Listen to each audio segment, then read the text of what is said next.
sa lagay ng panahon ngayon, ganap nang naging bagyo ang low pressure area na nasa east of Mindanao at pinangalanan nitong Bagyong Ada.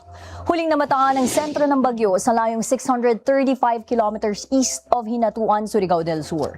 May lakas na hangin na aabot sa 45 kilometers per hour malapit sa gitna at may bugsong aabot sa 55 kilometers per hour. Kumikilos ito pa northwestward sa bilis na 35 kilometers per hour.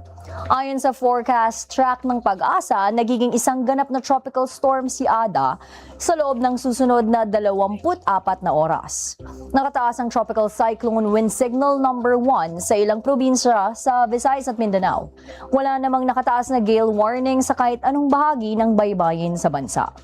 Para manatiling updated sa lagay ng panahon ngayon, tutok lang sa IBC at Congress TV.